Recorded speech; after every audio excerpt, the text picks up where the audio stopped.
Bon dia, soc la Lucía Aliagas i avui des de la realitat entrevistem l'historiador Xavi Domènech, que fa poc menys d'un any va publicar el seu llibre més recent, Unas de Naciones, on fa tot un repàs històric de les arrels de la contemporaneïtat a l'estat espanyol des de l'evolució de l'estat-nació a Espanya i els diversos projectes nacionals que s'han desenvolupat, des del català fins al basc, al gallec, l'andalús i fins i tot també al canari. A partir d'aquí, avui li farem una entrevista on parlarem de la seva tasca com a historiador, el paper de la ciència històrica i diversos debats històrics que encara són molt contemporanis que abarca els seus últims llibres. Primer de tot, bon dia, Xavi. Bon dia. Comencem l'entrevista amb el teu darrer llibre, com he comentat, Unas de Naciones, i la que més ens preguntaven era quina va ser la teva motivació darrere de la seva escriptura. Doncs jo crec que va ser la pròpia experiència política, és a dir, cosa que és natural. La majoria de llibres, bueno, a vegades no, però la majoria de llibres que escriuen els historiadors i historiadors tenen que veure amb preguntes que es fan en la seva vida i que demanden respostes i que com a historiadors i historiadores fan una miqueta allò que deia Pierre Vilar, ajudar a pensar històricament el nostre present. Jo soc especialista en història dels moviments socials i específicament del moviment obrer, del període de la República, la Guerra Civil i el franquisme i la transició. Diguem que aquest és el primer llibre que faig que agafa una cronologia tan àmplia. Començo el 1830-33 i acabo el 2017 i bàsicament, són totes les lectures, indagacions, etcètera, que he anat fent durant aquest temps de preguntes que per mi necessitaven respostes en el debat polític que estaven tenint els últims anys. I en aquest cas, jo no aprovo tot el llibre, ho explico. Aquest és el llibre del que m'hagués agradat poder comentar si haguéssim tingut temps amb els companys i companyes que estaven protagonitzant una aventura política amb els companys i companyes i amb els adversaris polítics també. És a dir, de veure la complexitat de la configuració de l'estat espanyol, com aquest estat espanyol té problemes profunds en la seva configuració, en l'acceptació de la plurinacionalitat i com el tema de la plurinacionalitat, l'existència de diversos projectes nacionals és un tema profundament imbricat en la nostra contemporaneïtat. Doncs és això, és un viatge en el temps. De fet, el primer capítol del llibre, si no recordo malament, el títol El viatge de Lluís Companys, perquè entenc que en cada nova intersecció històrica en què entren en crisi moltes coses, el tema i la qüestió nacional és un tema absolutament present. Doncs lligat precisament en això que comentaves, una idea, per exemple, que el Fontana deia als seus llibres és aquesta vinculació dels historiadors i de la ciència històrica amb el seu context polític. Tu has comentat que el llibre va néixer d'aquests neguits polítics que tenies i que volies resoldre i en aquest sentit també ens preguntaven quina és la teva experiència en quant a involucrar-te en la història, què et va fer decidir ser historiador o precisament la teva disciplina o per què moviments socials o per què la contemporània i per què no la medieval o per què no la prehistòria. Al final del dia, per què vas decidir ser historiador i com creus que això pot haver involucrat l'evolució política en què has estat vivint? En realitat no tinc idea. És a dir, et puc explicar coses, però la resposta profunda del que comentes, per què em vaig decidir ser historiador, no ho sé, probablement algun psicòleg hauria de dir alguna cosa sobre això. Quan anava a l'institut, les dues disciplines que més m'atreien eren la història i la sociologia. Vaig estar dubtant bastant entre les dues, però jo crec que em va influir molt la lectura de dos llibres en aquell moment. Un era de Fontana, que vaig llegir molt jovenet, Història i Proyecto Social, que era el llibre que em sembla que és de l'any 82 o 83, de Josep Fontana, que em va impactar moltíssim i encara em va impactar gairebé una miqueta més i tot un llibre que va publicar l'editorial Crítica, que era Tradició, Rebote i Conciencia de Classe, d'un altre gran historiador per mi el millor historiador del segle XX, que és E.P. Thompson. Jo crec que aquests dos llibres em van acabar de cantar cap a la història. tot i així, és veritat que també dubtava, preguntes moviments socials, dubtava entre prehistòria i història contemporània. De fet, el dubte era bastant... Prehistòria m'interessava molt perquè tractava molt de l'origen de l'Estat, de les societats, de les desigualtats, i trobava que moltes de les grans preguntes es podien... Era molt interessant poder-les respondre des de la prehistòria. També m'ha interessat molt des de sempre tot el que té a veure amb els primats, els processos d'humanització, tot això sempre m'ha apassionat molt. Vull dir que no és una cosa que hagi deixat... no m'hi he dedicat, evidentment, però que sempre ha estat present. Però em vaig dedicar a la contemporània bàsicament perquè hi havia problemes apassionants allà i en el cas de franquisme i moviments socials jo crec que hi ha una doble realitat. Primer, el franquisme, la història del franquisme i la transició, encara avui en dia, però era molt una història en construcció i llavors apassionava molt la possibilitat d'una història en construcció, diguem, un estudi petit de qualsevol esdeveniment pot ser una gran aportació a un debat global i un debat apassionant sobre la naturalesa del franquisme, la naturalesa de la transició, els factors del canvi polític. Em va interessar molt això. I de moviments socials. I aquestes motivacions, ara estic parlant de motivacions, diguem, molt d'afinitats relatives del coneixement, però hi ha molt tema polític al mig. Per exemple, per què crec que em va interessar tant els moviments socials de la transició? Jo vinc d'una generació que jo diria que eren com els notaris de la derrota. És a dir, vinc de la generació que cau al mur de Berlín, diguem que els moviments socials queden com bastant obturats, és el moment en el qual Fukuyama escriu La fi de la història, que l'escriu el 1989 però es publica el 1992. La fi de la història és, esto se ha acabado. Recordo una manifestació a Seattle el 1996, si no recordo malament, en aquestes mobilitzacions antiglobalització, que un grup d'historiadors i historiadors van fer una pancarta, en anglès, però que deia els historiadors i les historiadors volem que la història no s'acabi, i tenia cert sentit allò, no? I jo venia d'una generació en la qual, no sé, anaves a Nicaragua i els sandinistes perdien les eleccions, el neoliberalisme estava absolutament bollante, i era una generació molt de la resistència entesa com un component ètic. I me'n recordo, això es teoritzava molt en aquella època. És a dir, és igual que guanyis o que perdis, però l'important és resistir, l'important és que estàvem molt bé, però en realitat els que estàvem allà en moviments socials ja era evident que era pel component ètic. És a dir, que allà no sortiríem sent res més que activistes de moviments socials, la major part de les vegades amb bastantes hòsties a sobre. I llavors, va haver un moment que també m'interessava veure els moviments socials que guanyaven. No només els que resistien, sinó els que guanyaven. I paradoxalment, encara que això, segons com es mira la transició, pot semblar paradoxal, la transició del moviment obrer és enormement poderós, aconsegueix victòries absolutament espectaculars en termes de drets socials, en termes de llibertats, i per això em va apassionar tant la història del moviment obrer. Jo crec, més o menys, però segurament hi ha moltes més explicacions que jo desconec. Interessant. Ja entrant en el teu llibre, en Unas Naciones, un dels capítols, el de Experimentando la piel del trono plurinacional, parles de les diferències entre el sobiranisme i la idea de patriotisme constitucional que va construir el discurs nacional espanyol. Quan ho contextualitzes en l'època, parles sobretot de com aquest patriotisme constitucional va ser enarborat pel PSOE, però la nostra pregunta ara mateix és si creus que en l'actualitat aquest patriotisme està guanyant pes dins de l'esquerra i com això impacta o no en la creació de processos constituents o en general al context històric polític actual. La idea de patriotisme constitucional, que és una idea que ve, és una idea molt antiga en realitat, té a veure amb la construcció de la nació cívica o la nació cultural, però més enllà d'aquesta idea molt antiga, diguem, als anys 80 del segle XX, neix com a idea forta en el cas d'Alemanya, perquè a Alemanya tenen un problema de gestió amb la memòria del passat brutal, i als anys 80 hi ha el debat, que es coneix com el debat entre els historiadors sobre l'assumpció o no assumpció del passat nacionalsocialista.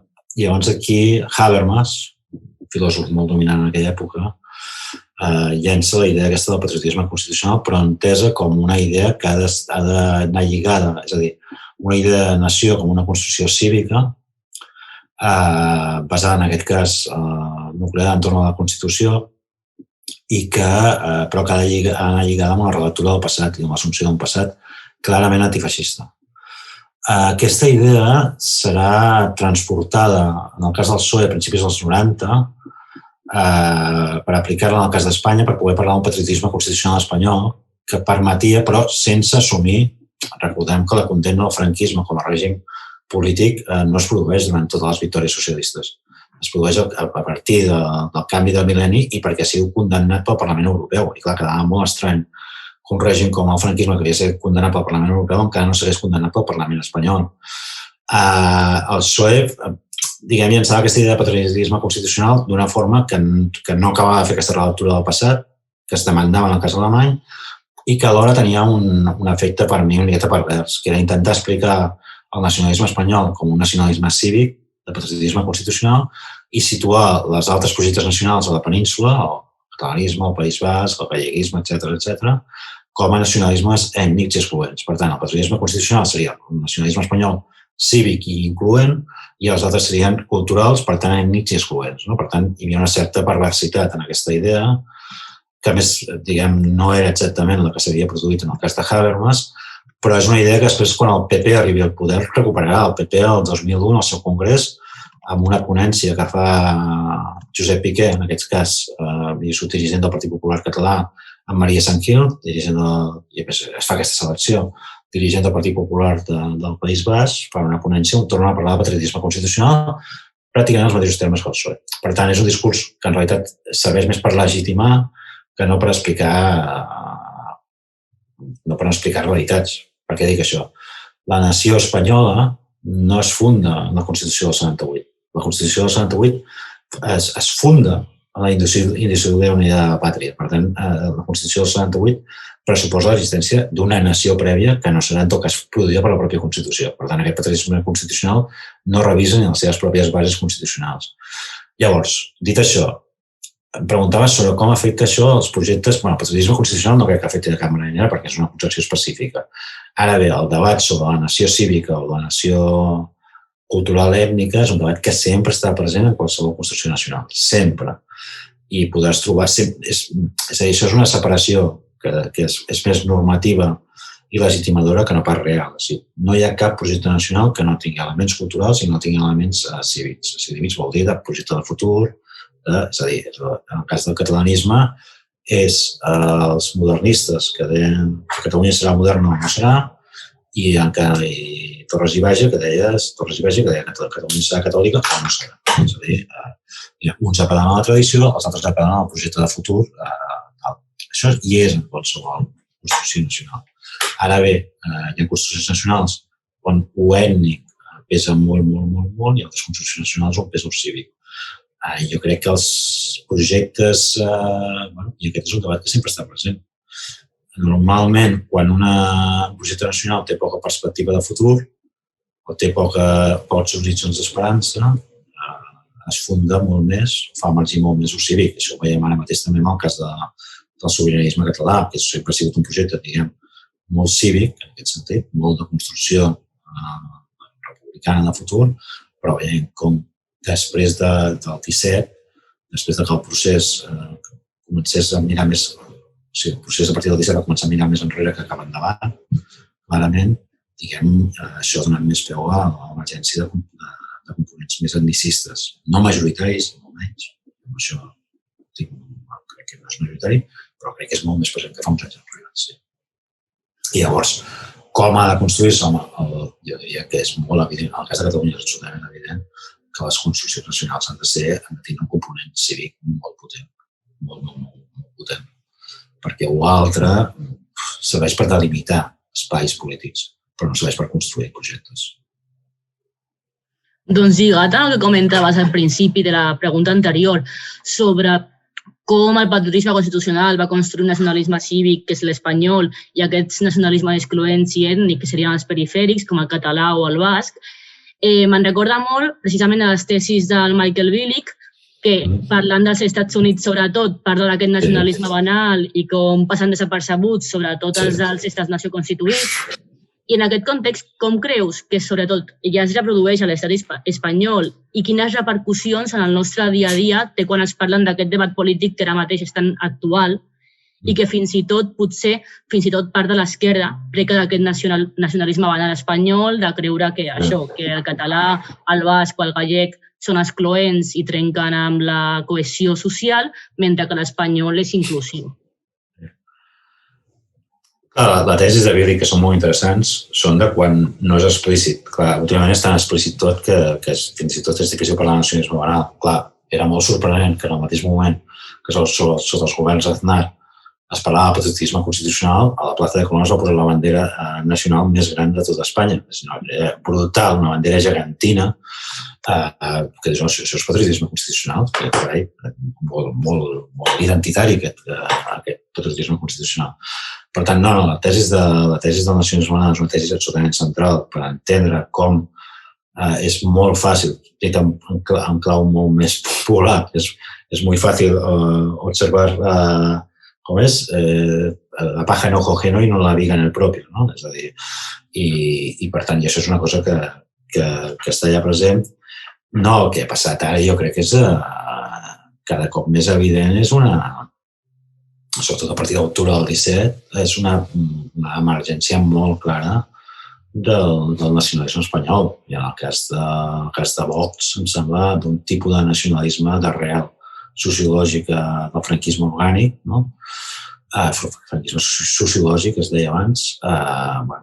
És molt evident que hi ha un component nacional espanyol, com hi ha un component nacional català, i la forma més fàcil de democratitzar-lo, de donar-li una lectura no essencialista, és, en primer terme, ser conscient d'aquesta realitat. I això, aquests combats sempre hi són, no? És a dir, quan Podemos va emergir, deia la pàtria és la gent i la pàtria són els hospitals. Això és l'expressió d'intent de construcció de nacionalisme cívic. És a dir, la pàtria és un espai de drets socials, de conquestes, etc. I però en això diu, la pàtria és una essència catòlica, històrica, de siglos, ¿no? La nación más vieja de Europa, que tiene más de 500 años, etc. Sí. Però això sempre és un element que sempre està present. Jo crec que el més clar de tot és fer-lo evident i a mesura que el fas evident, el fas emergir, pots tractar-lo. Vale. Llavors, apartat d'aquesta qüestió més del nacionalisme, un altre dels debats que hi ha present és el que està al capítol del Pacto de 78, Naciones y Estado, sobre la forma en què la monarquia es va imposar durant la transició i quina implicació té això en tot el debat nacional posterior. Llavors, lligant una mica a l'actualitat i com fa poc més d'un any, quan ens van confinar i va començar tot el tema de la Covid i van sortir els escàndols del rei i van començar totes aquestes iniciatives com les cassolades, el que em pregunto és com lligaries aquesta deslegitimació de la institució monàrquica amb la forma que es va imposar, que cada cop és més creixent, aquesta deslegitimació. I hi ha una qüestió que és potser més personal i no tan històrica, si veus proper a un possible procés constituent republicà a l'estat espanyol. Jo crec que la monarquia és la peça clau una de les peces claus de la construcció del 78. Hi ha més peces claus, però una de les construccions, de fet, el fet que el llibre se centra bastant més en el tema del pacte territorial del 78, el tema de la definició de nacionalitats, com es construeix l'estat autonòmic, etc. Però la monarquia, al final, és la coronació del sistema. És quelcom que, a més, durant el procés, això t'ho explico en el llibre, durant el procés de transició no és quelcom a debat, és a dir, és previ al propi procés de la Constitució del 78, no es pot posar a debat, no es pot votar, és tan així, si no explico al llibre, que malgrat al final deixa presentar el Partit Comunista d'Espanya i el PSUV, i que els legalitzen molt al final, els partits que tenen les seves sigles, el nom republicà, no els deixen presentar les primeres eleccions. De fet, a la política espanyola tothom s'omple la boca de Manuel Azaña. El partit de Manuel Azaña no el van deixar presentar a les primeres eleccions perquè tenien por que es convertís en un plebiscit sobre república o monarquia. Després hi ha la construcció de la pròpia monarquia a partir del Codi d'Estat del 23F, que li dota una legitimitat d'exercici És a dir, hi ha una gran construcció, una legitimitat d'origen molt dèbil en el cas de la monarquia. Es converteix en una construcció d'una legitimitat democràtica d'exercici, és a dir, és el moment en el qual la gent no era monàrquica, sinó que era juan carlista.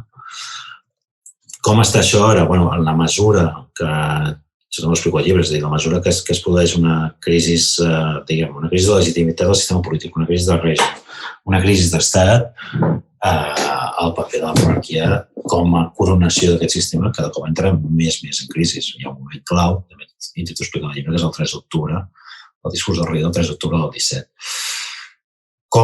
La pregunta següent és, tot això, aquesta crisi de legitimitat de la monarquia, tal, portarà a un procés constituent? Jo crec que sí. Que no m'atreveixo a dir si serà entre 2 anys o entre 10 anys, això no ho sé. Però, si vols, per esgotament del sistema. La història d'Espanya, moltes vegades les grans alternatives han vingut perquè s'han construït i moltes vegades ha sigut per la pròpia fallida del sistema. És a dir, la Primera República no va arribar perquè hi hagués una gran alternativa republicana. També parlo de la Primera República. Va arribar perquè l'intent de construcció d'una monarquia no hi havia manera de tirar-la endavant. La Constitució del 78 és una Constitució que només s'ha pogut reformar 2 vegades. Una el 1992, producte del Tractat de Maastricht, i l'altra és el 2011, producte del Pacte d'Estabilitat Europeu. En els 2 casos per factors externs, la pròpia dinàmica interna espanyola. No hi ha hagut cap altra possibilitat de reforma de la Constitució del 78. De fet, la pròpia Constitució del 78, en els seus aspectes substantius, és molt difícil de reformar. No és impossible, però és molt difícil de reformar. Llavors es diu moltes vegades, la Constitució del 78 s'inspira en la llei fonamental de Bonn, alemana, i en gran part és cert, però la llei fonamental de Bonn permet ser molt més reformable. Això significa que en pràcticament 40 anys, el llibre ho explico, no recordo les dades concretes, però 40 anys igual ha sigut reformada 60 vegades. Això permet adaptar-la molt als temps. El cas de la Constitució espanyola té problemes greus d'adaptació als temps perquè té problemes greus de reformabilitat. Alhora, diguem, s'ha construït com un espai polític contra altres espais polítics, que això és el pitjor que li pots fer una Constitució. És a dir, a les eleccions catalanes s'han fartat de presentar-se al constitucionalisme contra. Si una Constitució tu pretens que sigui cívica, inclusiva i de tots, no la pots presentar mai a l'arena electoral contra els altres. Doncs s'ha fet això. I a més han perdut les eleccions. En aquests moments hi ha molta més població que no la va votar que no pas població que la va votar sense capacitat. Perquè diuen, no, per això ha passat a molts llocs. Sí, però molts llocs s'ha pogut reformar. Aquí no s'ha pogut reformar. Per tant, una Constitució que la converteixes en objecte instrumental polític per tirar-lo contra l'altre. Una Constitució que té problemes d'adaptació evidents en els temps presents. Amb unes fallides gravíssimes del sistema, és una Constitució que, de facto, acabarà entrant en fallida. I quan entri en fallida s'haurà de fer un procés constituent. Tingui la forma d'un reformisme fort o tingui la forma d'un procés constituent real, explícit. Però serà així. De fet, hi ha elements que són claus. La Constitució s'ha de reformar. I aquí el tema plurinacional aquí té efectes contundents amb això, perquè la Constitució s'ha de reformar i cada cop és més gent del conjunt de la classe política espanyola, tant del PSOE com del PP, que saben perfectament que això s'ha de reformar. Fins i tot la pròpia monarquia sap que s'ha de reformar, la Constitució. Però un referèndum sobre la reforma de la Constitució sense haver resolt abans els temes de la plurinacionalitat, haver resolt altres problemes, significa que aquest referèndum constitucional, això ho explico en el llibre, a Catalunya seria el referèndum sobre la independència de Catalunya que no s'ha permès. I per això hi ha por a reformar la Constitució, perquè dius, hòstia, farem un referèndum que s'acabarà convertint de facto en el referèndum d'independència. Votar si la Constitució és votar si el manteniment d'Espanya, votar no és votar la independència. I serà llegit així políticament. Per tant, aquest procés constituent no podrà ser un procés constituent sense tenir en compte els problemes de la desigualtat social, els problemes de la democràcia i els problemes de l'acceptació de la plurinacionalitat. S'haurà d'anar cap a un pacte, un gran pacte constituent. Quan passarà això? Ni idea. Tanmateix, només per posar un signe històric, que crec que en el llibre també ho dic, durant tota la restauració, la primera restauració borbònica, l'acabada de 1874 i 1931, es va parlar durant molt temps de la reforma de la Constitució. No es va fer mai. I com que no es va fer mai, l'abril del 31 va caure. I va néixer una república. O sigui, al final, el que no reformes, cada cop es buida. Va quedant com una carcassa buida i les carcasses buides al final cauen. Bueno, i de fet, la república ve d'unes eleccions municipals i les últimes eleccions que es van fer durant la transició abans de consolidar el règim van ser unes municipals. També fas tota una reflexió bastant interessant al llibre sobre la importància que ha tingut a Espanya, el municipalisme i les eleccions municipals. Sí, al llibre hi ha diversos fils de continuïtat. Un és aquest. De fet, el primer intent, el llibre intenta explicar per què emergeixen els diversos projectes nacionals a finals del segle XIX, és a dir, per què a finals del segle XIX al País Basc, a Catalunya, Galícia, Andalusia, hi ha molta gent que considera que són una nació i inicia un procés de construcció nacional en aquest sentit. Intenta explicar això, intenta explicar quin és el gran problema de la construcció de l'estat liberal espanyol i l'estat-nació espanyol que es produeix a mitjans del segle XIX i, diguem, aquest estat liberal es construeix als anys 30 del segle XIX, la primera forma, després això va canviant, i el primer gran intent de rectificació, ja molt ràpid, en un sentit republicà, democràtic, igualitari, es produeix en el període de 1840-44. I això comença a partir del tema municipal. L'estat liberal pretén controlar els ajuntaments, que és l'únic espai on hi ha sufragi masculí, sufragi universal masculí. Això provoca una sèrie de revoltes, el juntisme, que fa que la reina regent s'hagi d'exiliar, Maria Cristina, i comença un període d'intents revolucionaris per rectificar el model, molt potents, que explico en el llibre. Això comença al municipal, el cicle republicà d'ascens del republicanisme al setcenni democràtic que portarà la primera república espanyola també comença amb victòries del republicanisme a les grans ciutats de tot l'estat. L'any 31 és molt evident, són les eleccions municipals que porten la república. A la transició, sabent tot això, el que faran els capitals de la transició és que les eleccions municipals que havien de ser el començament, que havien de ser l'any 75, el començament del cicle polític, la situaran al 79, a l'abril del 79, precisament per evitar que siguin un gran radicalitzador democràtic. I tenen raó, perquè quan es produeix les eleccions del 79, a l'abril del 79, diguem, a les grans ciutats de l'estat i a Catalunya, 3/4 parts de la població passen a ser a viure sota ajuntaments comunistes socialistes de coalició, comunistes o socialistes comunistes de coalició. Per tant, és veritat que això que és radicalitzat molt el procés i en el cas de la fi del bipartidisme això va començar amb les eleccions municipals del 2015 que va portar que milions de persones a grans capitals de tot l'estat passessin a viure sota espais polítics completament nous i diferents. Per tant, diguem, el llibre intenta analitzar diverses coses. Una és la construcció d'aquest estat, l'emergència de projectes nacionals alternatius, com interactuen aquests projectes nacionals alternatius amb l'Estat i entre ells, com això està en la base de la construcció de la Segona República, en la base de la transició política, etc. I també a altres nivells, i un dels altres nivells, evidentment, és el municipal. Doncs ja posant punt final a tota la interpretació d'unes nacions, un altre llibre que va sortir bastant recentment és el d'Entre Ítaca i Icària, que és un debat entre tu i el Joan Tardà, on et vau plantejar diverses qüestions polítiques històriques que eren bastant interessants. Una de les afirmacions que feies al llibre i de les que més se'm va quedar gravada a la retina és aquella que vas fer de com quan hi ha hagut majories d'esquerres a Catalunya hi ha hagut canvis arreu l'Estat i sobretot la importància del catalanisme progressista per impulsar-les. I en aquest sentit, la meva pregunta és com analitzes aquesta vinculació del catalanisme amb el moviment obrer i en aquestes tensions que hi ha hagut dins del mateix catalanisme entre el més conservador i el més progressista o el més d'esquerres. Bueno, és que clar, és un aspecte, de la mateixa manera que hi ha una definició nacional cívica i una definició nacional cultural ètnica que interactuen i que estan presents a tots els aspectes polítics. Però de la mateixa manera, diguem, hi ha moments d'hegemonia d'una forma de construcció nacional i moments d'hegemonia d'una altra. Quan el catalanisme conservador és hegemònic, diguem, el republicanisme respon en aquells moments a partir de l'emergència del republicanisme radical i el derroxisme, que es fa molt fort.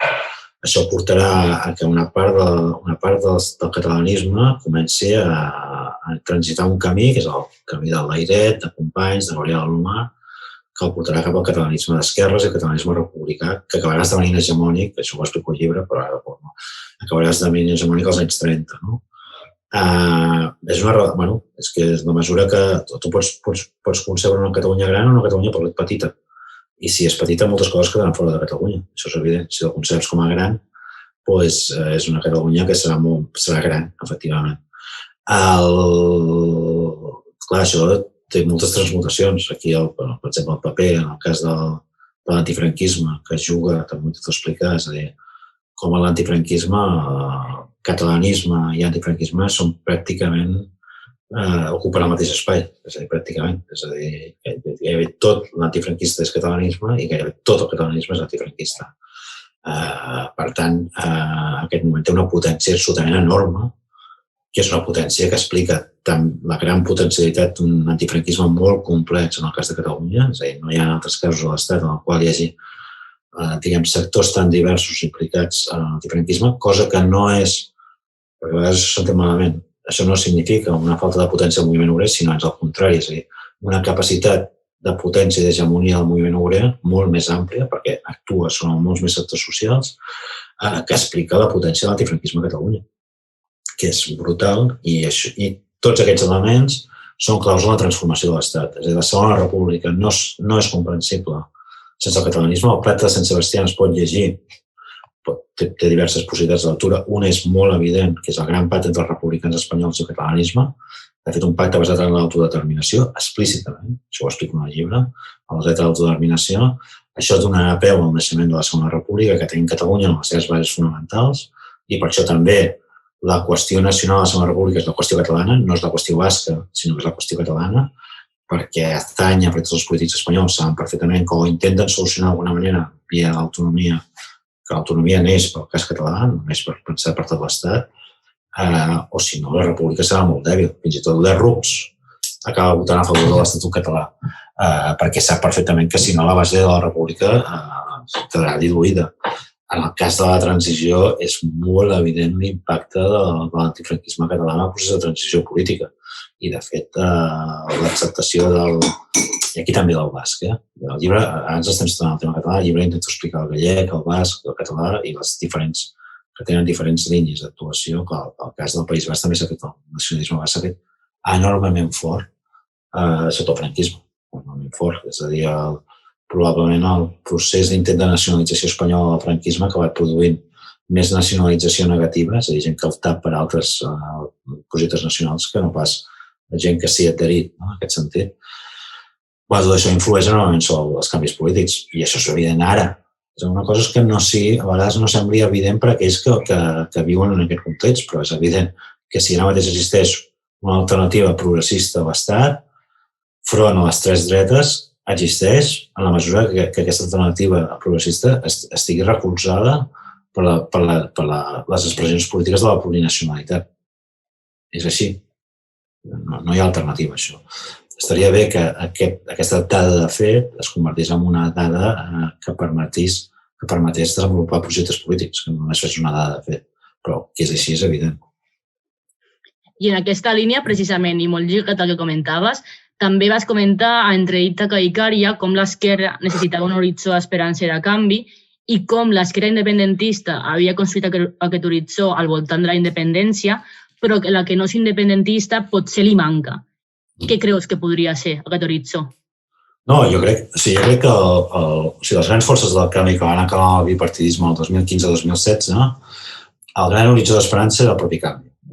Era patear el tablero. El gran horitzó d'esperança, i de fet aquest horitzó d'esperança va arribar a ser increïble. Hi ha un moment que hi havia enquestes que deien que es podia arribar a governar pràcticament sols l'Estat. És a dir, recordo enquestes del 2015 que deien que, per tant, va ser absolutament increïble. Allò que va passar va ser absolutament increïble.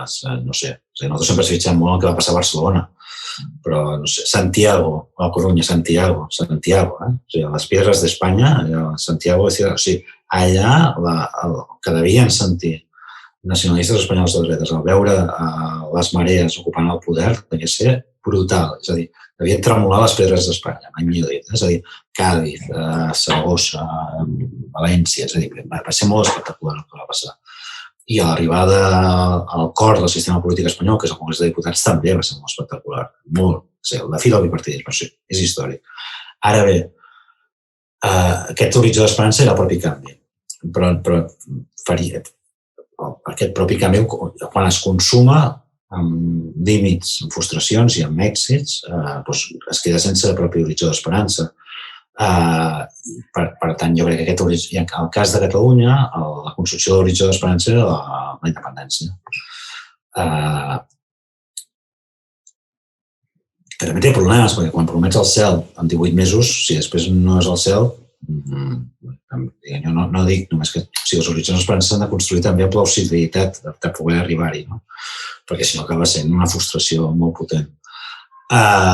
Jo crec que el gran horitzó d'esperança a l'Estat és la república. Jo aquí no veig diferències. La república catalana i la república espanyola, sí. És a dir, i més quan la crisi de legitimitat dels sistemes està inscrivint tant en la pròpia monarquia. És molt evident. O sigui, tenim el Juan Carlos I s'ha exiliat. És que, clar, és que es diu aviat. El gran heroi de la transició no està aquí. Jo crec que el gran horitzó d'esperança que s'ha de construir a nivell de tot l'Estat és la república. I aquí ha d'haver-hi, referit a allò que deia abans, dels fets i passar dels fets als projectes.